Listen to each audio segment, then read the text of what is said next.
Hey guys, it's time for our horror movie hypnosis session again. Today we're continuing with the classic American horror series, Puppetman. The story begins with a woman cooking. Suddenly her husband appeared in front of her, and then David told Patricia to run quickly. But before she can even react, she unexpectedly sees David holding a fruit knife, which he quickly plunges into Patricia. He then grabs a frying pan from nearby and smashes Patricia to the floor. As Patricia desperately crawls out of the kitchen, David, seeing she's still alive, follows after her. Then he pulled out the knife and stabbed Patricia in the stomach. After the police arrested David, he kept saying it wasn't him, but rather someone had controlled his body to do it. But because words alone are not evidence, David was ultimately sentenced to death with a reprieve. A famous blogger says the puppet person has likely returned. So by controlling David's body, it controlled him to murder his wife. 20 years later, their daughter Mihal has grown up, but she often seems absent-minded, as if she feels something is residing in her body. That day, she went out to eat with her two friends Danny and Charlie. Suddenly, she felt unwell and went to the toilet. While washing her face, she suddenly heard someone greeting her, but at that moment Charlie appeared in front of her. She thought it was probably just her imagination. But after they left, the mysterious words "hello" appeared on the lavatory mirror. In the evening, shortly after Michal had fallen asleep, she woke up again to find herself in the hallway. She's cut her wrist and drawn 3 vertical lines on the wall. Fortunately, Charlie was there to wake her up in time and then took her back to the room. The next day, they planned to go out together. Suddenly, Michal noticed many crows appearing across from her, and shortly after, they agreed to meet in the evening. Then, they each returned to their dorms. At this moment, she heard Charlie's computer making a noise. When she opened it, she found many videos of herself sleepwalking. As she clicked to view them, she felt very scared. Just then, Charlie happened to return and saw this scene. Charlie explained that she recorded it to protect Michal and also said she hadn't told anyone. Michal's sleepwalking would be a secret between the two of them.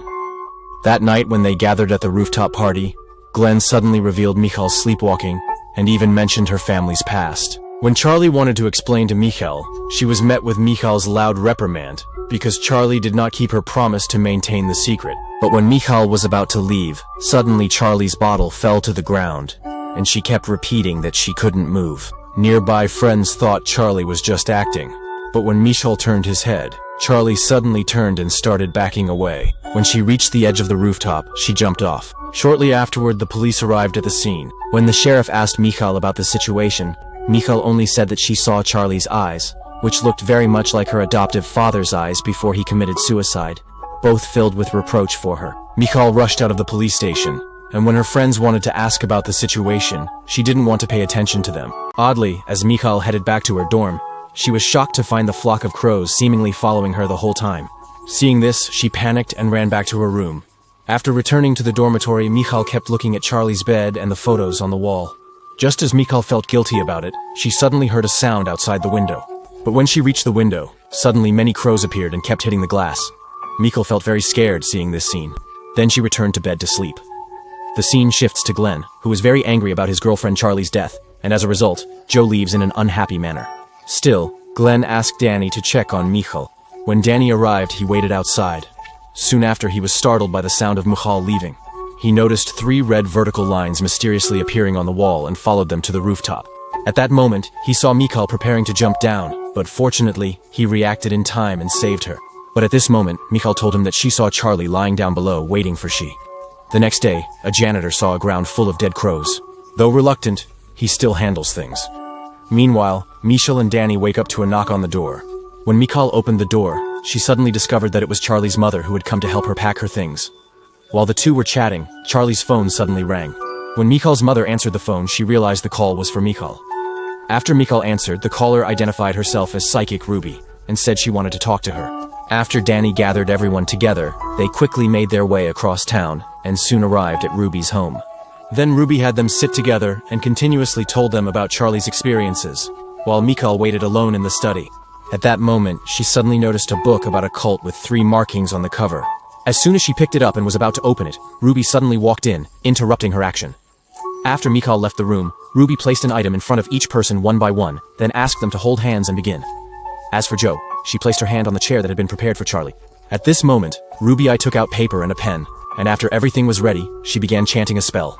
Shortly after, it seemed that Ruby was possessed by an evil spirit. She quickly wrote a string of letters on the paper, and when she checked it, Her emotions suddenly became tense, and she crumpled the paper into a ball. Just as she was about to leave, Michal suddenly insisted on reading what she had written. When Ruby placed the paper on the table, it revealed the identity of Charlie's killer. Suddenly, Ruby seemed possessed by an evil spirit again, and wrote many letters on the paper. When Michal stepped forward to check, she found it said that Michal had killed Charlie. Seeing this scene, Michal left in fear. After returning home, Joe and Glenn found childhood photos of Michal on Charlie's computer, and also discovered that Michal had been locked in a cage by her parents. At this moment, Joe suddenly realized that this issue was not just psychological. Moreover, she also started feeling very strange. Suddenly, Michal began sleepwalking and appeared in front of them. When they caught up, they saw Michal writing something on the window. When she turned back, she kept repeating, "Charlie is lying. Charlie deserves to die." Witnessing this scene, Glenn couldn't take it anymore and walked away. Shortly after, Danny went over and gently woke Michal up. Then, Michal said she saw the scene before Charlie jumped off the building, and she also said it was her who made Charlie jump. Soon, Danny took her to the restaurant. There, Michal revealed, 4 years ago, my foster father was a monster who abused underage girls and did terrible things. Her voice filled with disgust as she added, I grew to hate him completely. Shortly after, her foster father hanged himself in the garden with sorry carved into his stomach. And because Charlie told Glenn about her sleepwalking, Michal really hated her at that time. Michal said that such an experience made her feel like she was no different from her father. It's all because of her that these people have to die. The scene shifts to Joe arriving at Ruby's home. At this time, Ruby gave Joe a book about the cult, carefully instructing her not to let Michal see it, and told Joe to come find her after reading it. Meanwhile, Glenn arrived at the gym. Suddenly, he received a text message from Joe saying she found the book and asked Glenn to come and read it together. But at this moment, Glenn angrily threw his phone aside. At the same time, she sent a text to Danny, instructing him not to tell Michal. However, since Michal was right next to Danny, he couldn't leave. Meanwhile, Joe couldn't hold back any longer, so she opened the cult book alone. When she turns to the page with a demonic illustration, she suddenly reads a sentence, "Whoever opposes him shall submit to his will." Then she lights a cigarette and dials Ruby's number. But halfway through the conversation, Joe suddenly realizes her body is starting to lose control. Joanna, are you there?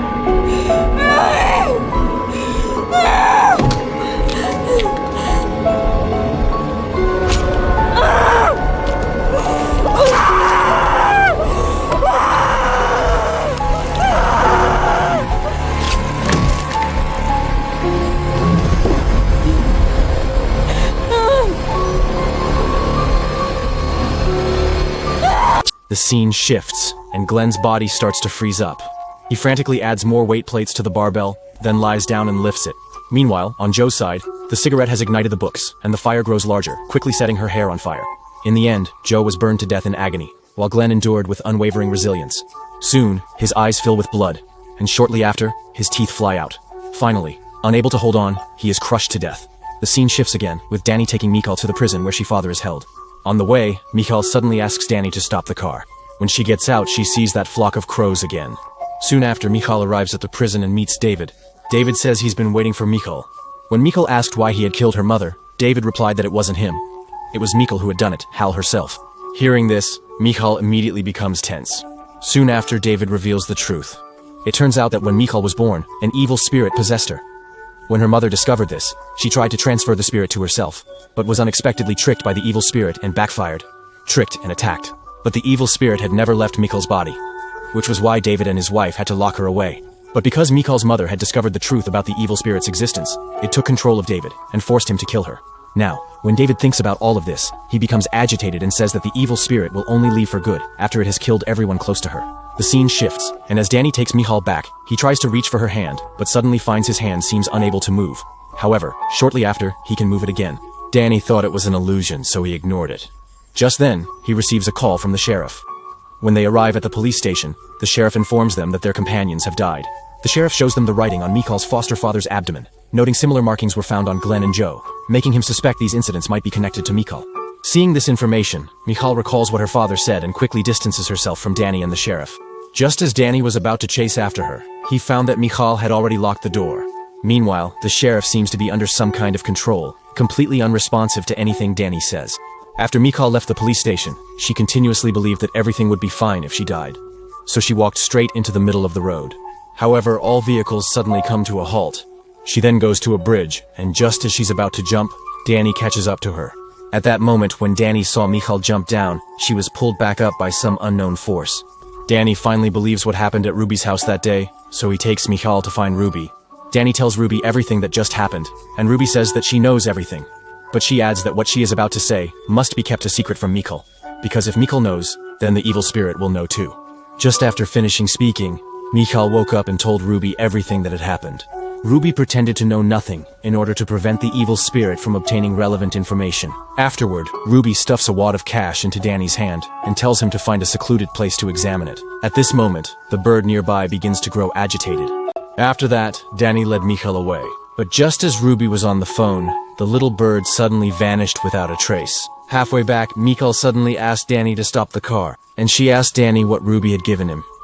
Seeing that he didn't want to answer, the evil spirit inside Michal began to take control of Danny. Danny was forced to break his own finger and then started banging his face on the steering wheel. Seeing this scene, Danny had no choice but to take out the money and read the text on it to Michal. I will contact you soon. She can't know. You know.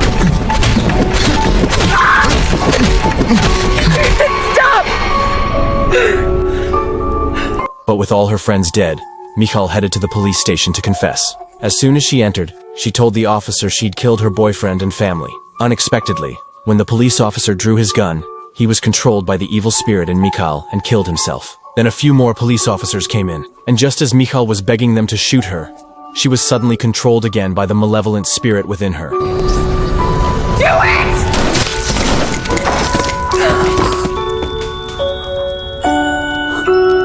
When the sheriff arrived, he shot Michal a tranquilizer dart. He then took her to find Ruby. At first, the sheriff didn't believe Ruby's account of the supernatural events. But when Michal picked up a pen and began writing in a book, the sheriff's eyes widened in amazement at her elegant penmanship. Immediately after, Ruby pulled out a piece of paper written by Michal. It read, "The evil spirit is still in deep slumber. My father wants to seize its power. He and I share the same blood. Together, we can deceive even the greatest illusionists." Impressed by Ruby's actions. Then they came up with a plan to kill the evil spirit. To ensure the plan progresses smoothly, Ruby injected a drug into Michal's body that would temporarily put the evil spirit to sleep. Then, they took Michal to the prison. Ruby fanned Michal a few times with a stick of incense, and she woke up. Then they escorted Michal into the prison facility and carefully explained the entire plan to her in detail. When Michal found her father, she told him she wanted to give him the evil spirit, because he had always wanted the power of this evil spirit. Since he was already sentenced to death, she wanted David to vanish along with the evil entity. As they began injecting David with the drug, the doctor suddenly froze in place. David laughed and said, "The evil spirit has awakened. Right now." He asked Michal to look straight at him with her mother's eyes.